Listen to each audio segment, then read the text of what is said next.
Vou revelar que o nome da ação é a Centauro, né? É essa varejista aí que em qualquer shopping que você encontra, você encontra uma Centauro ali, é uma das lojas âncoras, né? Aquelas lojas que têm um destaque ali nos shoppings.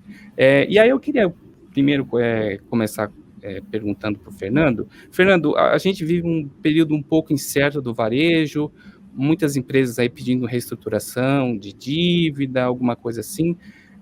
Qual que é o diferencial da Centauro em relação às outras varejistas? Maravilha. Essa é uma excelente pergunta. A Centauro ela atua no varejo esportivo, né? Então ela é nichada.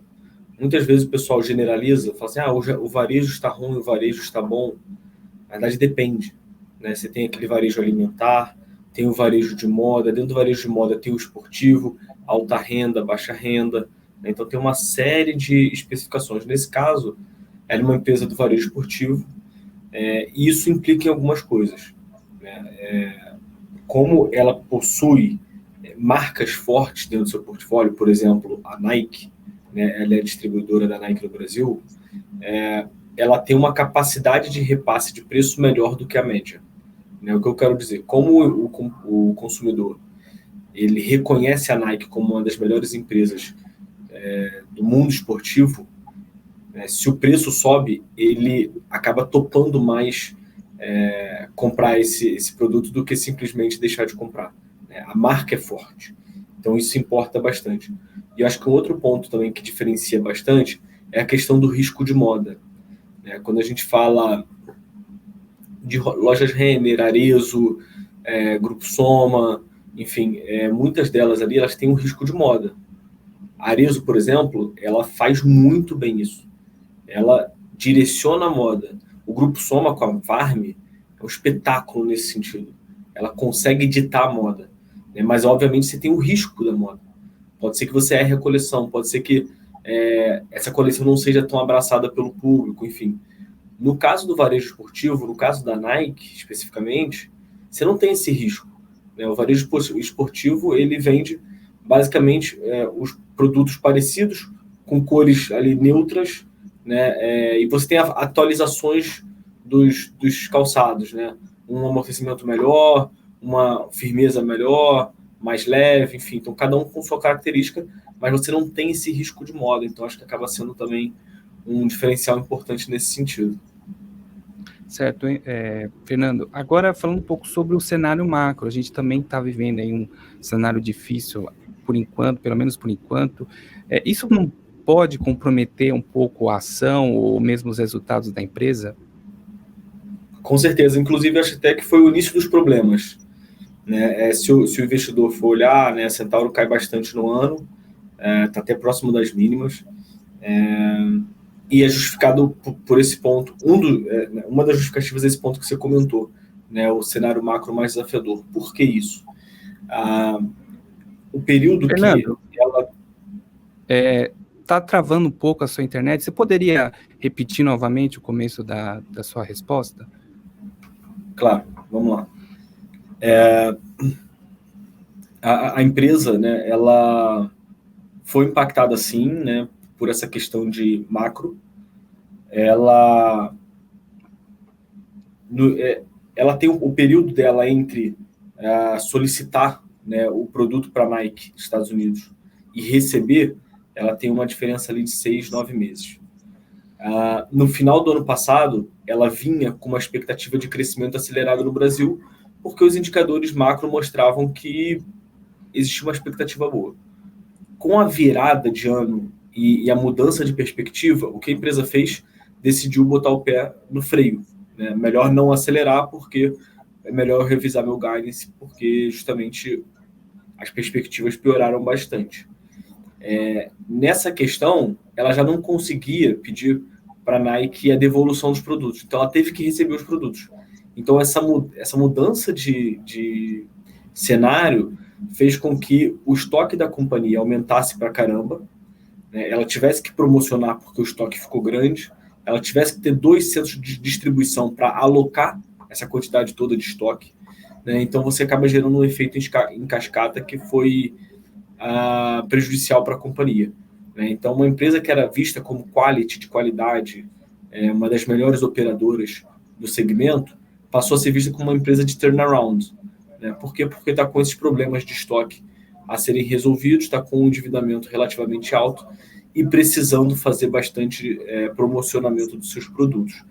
Tá? Então, de fato, isso aconteceu, mas o que eu acho que é muito importante nesse ponto, Renan, é a gente tentar identificar qual é o ponto de inflexão. Né? Porque que a empresa está passando por um momento desafiador, a gente já sabe. O que a gente não sabe e o que a gente está buscando identificar, né, que está dentro aqui das nossas análises, é o quando começa a melhorar. Tá? E, na nossa opinião, já começa a melhorar nesse próximo trimestre. Tá? E aí, por isso que a gente recomenda os papéis, porque a gente acha que tem bastante oportunidade de geração de valor a partir daí, mesmo sabendo que a operação está desafiadora. Tá certo, Fernando.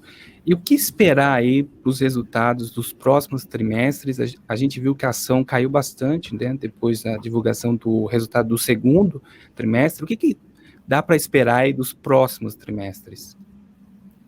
Certo. Como eu comentei, eu acho que é um ponto de inflexão. Né? Então, em termos de estoque, eles selecionam 3 grandes etapas para ajustar isso. Primeiro, e a mais fácil, é a sazonalidade. Né? O segundo semestre, sazonalmente, já é melhor do que o primeiro semestre. Isso já é uma ajuda para você conseguir rentabilizar e reduzir seus estoques. O outro ponto também, acho que é muito importante, é o markdown, ou seja, promocionamento. Como o estoque não é perecível, como não tem risco de moda, eles conseguem, através do promocionamento, ir reduzindo e ir vendendo esses estoques. Né? E o outro ponto também, né, o terceiro ponto, seria o ajuste das compras com a Nike. Né? Então, vamos lá. Se no início do ano eles estavam comprando muito com a Nike e isso gerou esses estoques grandes, o que eles podem fazer? Reduzir a quantidade de produto que eles estão pedindo para a Nike, que aí vai chegar menos produto e, naturalmente, um estoque menor para a sua operação. Tá? Então, através dessas 3 iniciativas, a gente acredita que o problema do estoque já se resolve até o final do ano.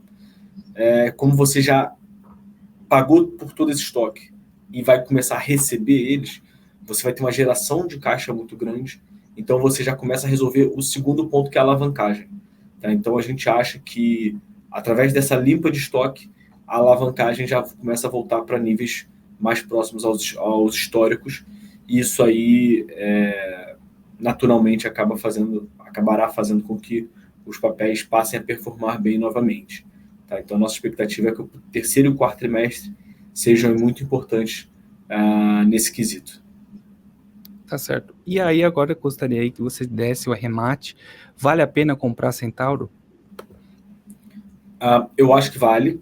Né? Uma posição pequena, sabendo dos riscos, né? Porque, obviamente, você pode não conseguir vender o estoque na velocidade que você deseja, você pode não conseguir promocionar da quantidade que você deseja, de repente vai ter que promocionar mais, enfim, então tem, né, um risco envolvido, mas a gente acha que no preço atual está muito barato e não deve ser desprezado. Tá? Então, só para te dar uma ideia, né, considerando um cenário base, né, que a ação poderia mais do que dobrar de valor, né, a gente está colocando um crescimento de 9% para esse ano e para o ano que vem, ou seja, um crescimento muito modesto, sem nenhuma abertura de loja, né, apenas reformando as lojas antigas para um novo modelo.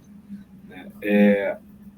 Isso pensando na Centauro. Pensando na Nike, a gente continua considerando a abertura de loja que já estava programado, inclusive a Nike vai muito bem, né, cresceu bastante o seu faturamento, e com isso a gente chega aí num total de 223 lojas para Centauro, né, e 71 lojas para a Nike, ou seja, mais ou menos ali 300 lojas para o grupo como um todo. Tá? Só com essas iniciativas, a gente já vê um preço-alvo ali de R$17. Então, na minha concepção, a gente está sendo conservador. Obviamente, como eu comentei, tem risco envolvido, mas existe um potencial bem grande de retorno para esse nível de risco, tá? Então a gente gosta, a gente topa correr esse risco, uma posição pequena da carteira.